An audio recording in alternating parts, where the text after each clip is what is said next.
Headline news most affecting Chilliwack this week: tragedy on the Vedder River, flooding concerns at Carey Point, bear sightings at Cultus, and restrictions loosen. And Barry Neufeld in the news again this week. Thanks for watching. We are committed to providing local news and news that impacts our local audience from Harrison to Garrison, Greendale to Hope, and everywhere in between, including Ryder Lake, Cultus Lake, Chilliwack Mountain, Squaw First Nations, Greendale, Squeala First Nation, Cultus Lake, and Five Corners, Chilliwack. A very special guest this week, Chilliwack School Board Chair Dan Coulter and Andy Harrington, with a discussion on the ongoing internet problem for Ryder Lake residents. All right, Chilliwack, let's get started. The serenity of Mother's Day weekend shattered when Chilliwack School Board Trustee Barry Neufeld posted to Facebook something which has proven to be quite controversial. In the post, he cites a video that claims the COVID-19 pandemic is a hoax, and further makes a claim that Canada's top doctor, Chief Public Health Officer Dr. Theresa Tam, is part of a greater transgender conspiracy based in China. This was causing a significant public outcry. The Facebook post was subsequently removed, and then on Tuesday, Neufeld apologized during council. The Minister of Education, Rob Fleming, has indicated that he will investigate whether this is a human rights violation. Trans rights activist and BC NDP President Morgane Auger summed it up as, "Here we go again." And School Board Chair Dan Coulter denounced the post. We were able to interview Coulter this week. Here is that interview. Don Lehn, chillTV News of the Week, and talking with Chilliwack School Board Chair Dan Coulter. Dan, to say this past week has been eventful. First, the Chilliwack Teachers Association have filed a non-confidence vote in the board. We now know about, of course, Barry Neufeld's comments. What was your reaction over the weekend? Morgane Auger, trans activist, BC NDP president, simply stated, "Here we go again."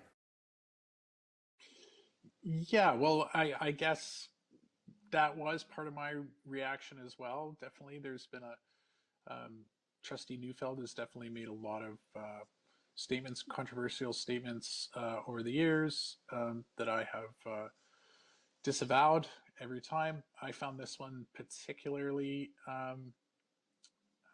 heinous, not heinous, I guess, disgusting, if you will.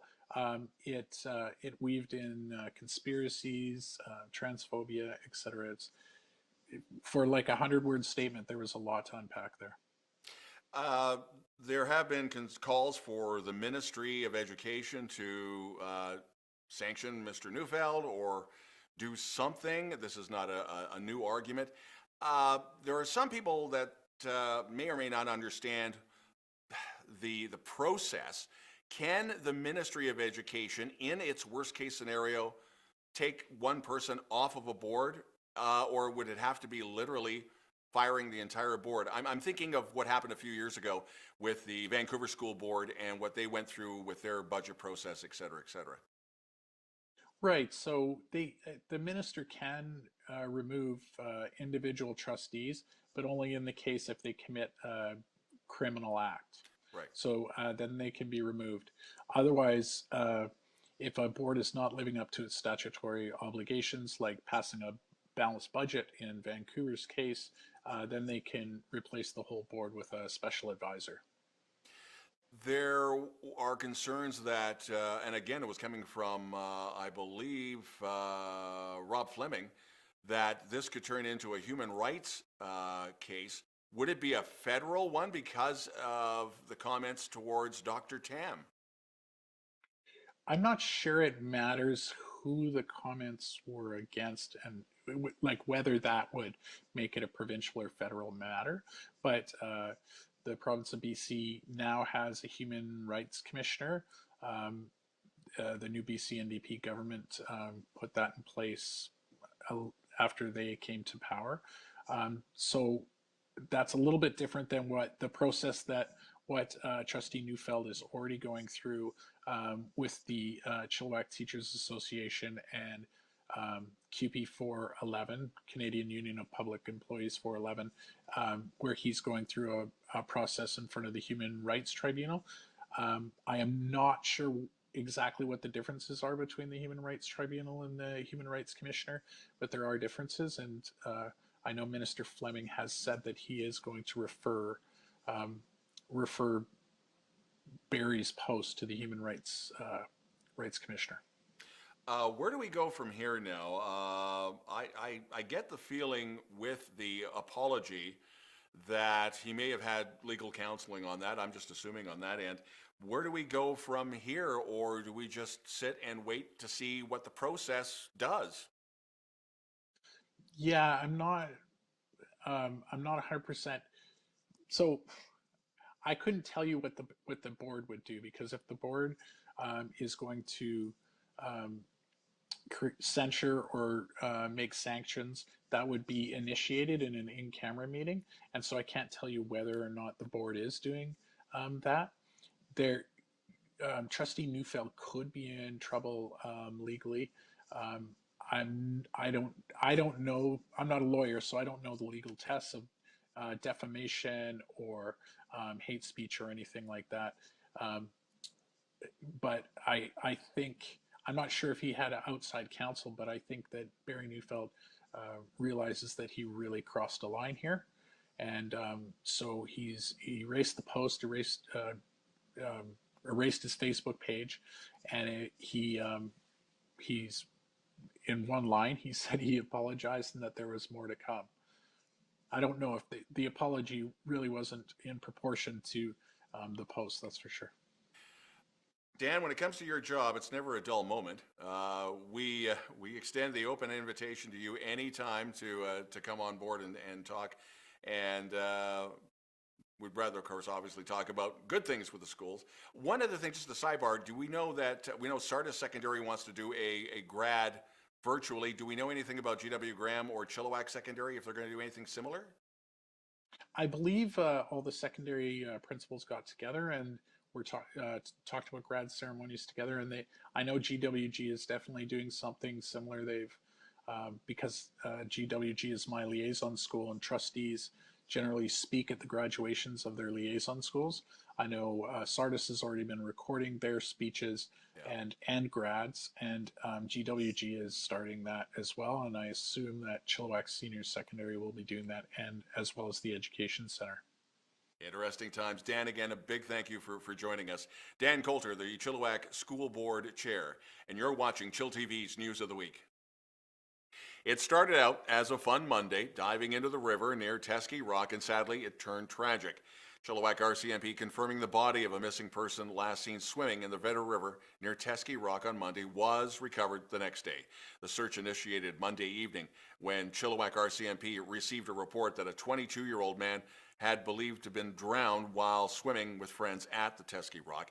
Mounties and Search and Rescue had to suspend their search due to darkness. It was resumed early Tuesday. The body of the man located and recovered by Chilliwack Search and Rescue by Tuesday morning. His friends say he became visibly distressed when he entered the water and then disappeared. Chill TV spoke with Katie, who was the person who made the initial 911 call. She told Chill TV that this is something that she's still trying to process and hopes she will never have to see again. Katie went on to tell Chill TV that she doesn't believe alcohol was a factor. Restrictions as of today at Cultus Lake have been loosened. The BC government has deemed RV camping as an essential service. Therefore, Sunnyside Campground seasonal sites will open May 21st, and the Cultus Lake main beach will be open for day use. There has been a bear spotting by community schools, so be bear aware. And with the recent heat and an above average snowpack, there are flooding concerns. Residents of Carey Point have been given written warnings of the upcoming freshet. Carey Point sits outside the Chilliwack Dike system. A number of hazelnut farms were under serious floodwaters during the 2012 freshet. So far, the snowmelt has not been a major issue, but that could change depending on Mother Nature. After the Chilliwack School Board put the kibosh on proms and grad ceremonies, Sardis Secondary forged ahead with a virtual ceremony. The logistics and bugs are still being ironed out. The school reached out to a media company called In Mist Media House to present and produce a web-only ceremony. So the plan remains to have students in cap and gown with the obligatory valedictorian and a school board trustee present. So cap, gown, and emptying the lockers will happen on May 20th to the 22nd. and done with staggering appointments. Online student sign-up for the video will be done May 26th through to the 28th. And still with schools, there seems to be plenty of confusion on what type of school year is in place for the balance of the year. Well, BC Teachers President Terry Mooring took to social media to calm fears and the rumors, and now the schools remain closed until they get the go-ahead from Victoria.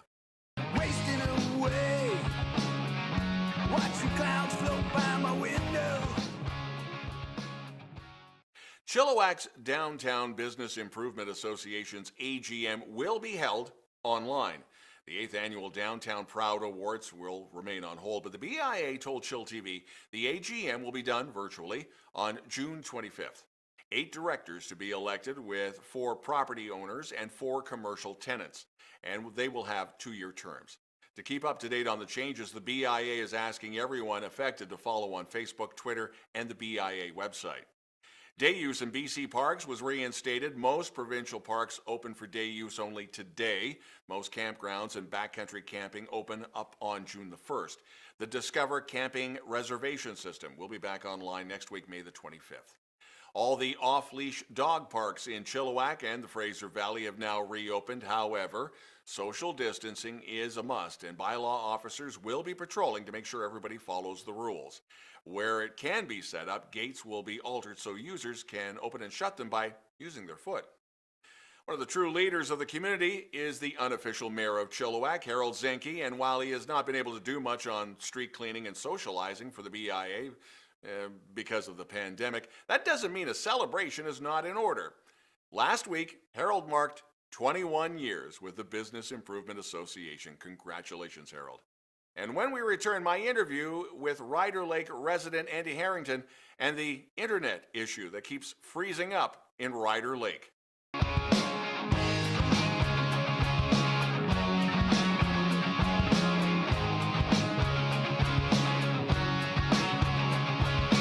Wasting away, watching clouds float by my window. chillTV's News of the Week with Andy Harrington, and you may recognize the name. He has been trying to have improvements in the internet in Ryder Lake. Andy, what is the exact problem here? Is it hundreds, if not thousands, of people that have really crappy internet service? And in this day and age of technology, it really shouldn't be this way. Well, that's exactly right, Don. We've got approximately about 1,500 people in Ryder Lake and the surrounding areas that are really struggling with internet at the moment. Now, we've always struggled. We've always known that we were vulnerable to any emergencies that came up because we have a very poor landline system that's antiquated and out of date. Many people here don't have access to cell signal, and we don't have any high-speed internet. We do have access to satellite services and a few line-of-sight services, but our satellite services are overloaded even under normal times. During COVID, they've been completely crashing. So I checked my speed just before we came on. I'm getting 400 kilobytes. So that's why I'm probably freezing on your screen at the moment. Yeah. It's a real issue if you're trying to live from home, work from home, do school from home, stay connected to your family, or particularly for young kids that are being told they've got to work on Microsoft Teams and other things, because it's just not working for people. Well, and I'm glad you brought that up. If people are wondering why the internet is freezing up, this is what Andy and these 1,500 people have had to be dealing with. So you get a good idea of this. You've touched base with a number of people, I guess federally and provincially, locally. What have you heard from various governments? As I understand, with the federal government, with the CRTC, they can regulate rates, but they, and I'm just paraphrasing, do not regulate quality of service. So where do you take this from now? Who you had talked to, and what do you do?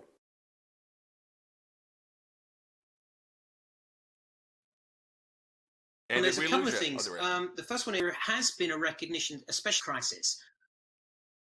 There you go. That's my issue right there. Yeah. There has been a recognition through this crisis that there is a real problem with Canadian rural internet.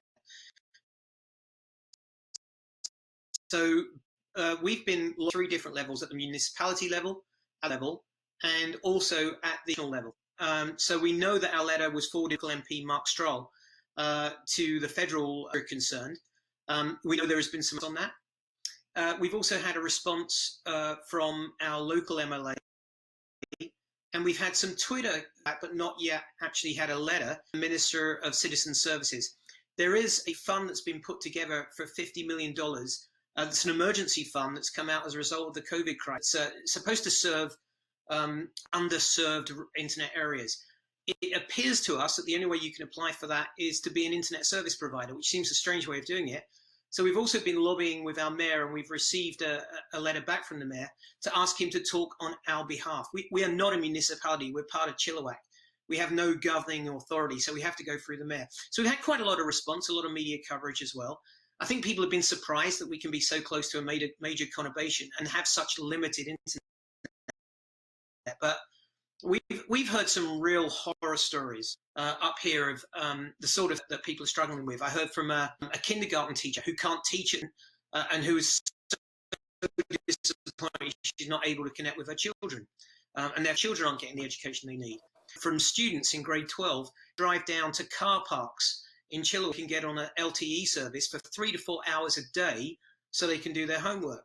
I've heard from grandparents who are looking after kids, one of whom actually had a $1,200 internet bill because they do have cell service in that area, but they don't have internet, and so they've had to use their hub, their phone hub, as a hotspot. $1,200.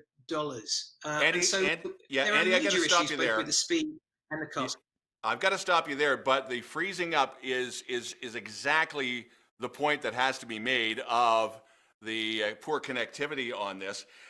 Stay in touch by phone or by email, and we want to keep on top of this story. Andy, again, thank you for stopping by and taking some time out from your day.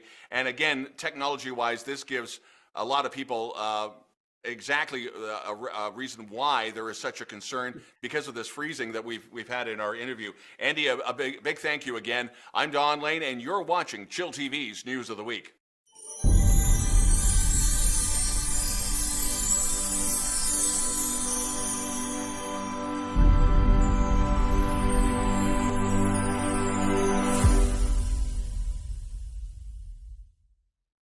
chillTV Sports, UFV's women's basketball program shopping local in an effort to reload the roster and signing 3 players to comprise the class of 2020.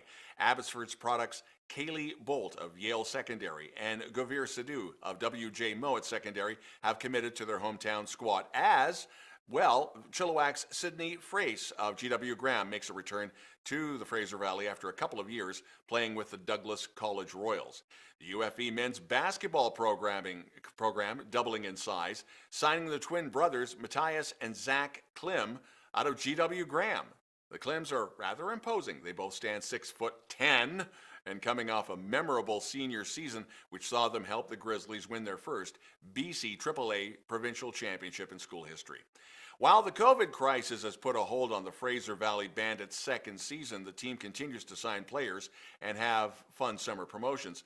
They've introduced the Donate Design Contest, and it's a fundraiser where individuals who donate through a web portal will automatically be entered for a chance to win a pair of customized Nike Air Force 107 white shoes. Just go to the Bandits website for details. Chilliwack Minor Lacrosse, the Mustangs unveiling a new video, and you've seen the hockey players passing videos on social media. Well, the Mustangs wanted to recreate the longest pass video. It's fair to say we're all missing lacrosse right now, so the Mustangs thought it would be a fun idea to get the stick in the hands of a few players and create the video as part of the club's history. So last week, the 14-minute long longest pass video was posted to the website, and congratulations to everyone involved.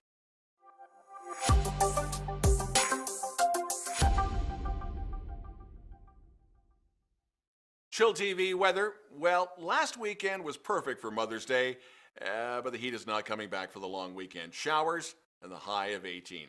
A big thank you to Chilliwack School Board Chair Dan Coulter and Ryder Lake resident Andy Harrington for joining us on the show this week. And thanks for staying with chillTV's News of the Week. We appreciate your watching.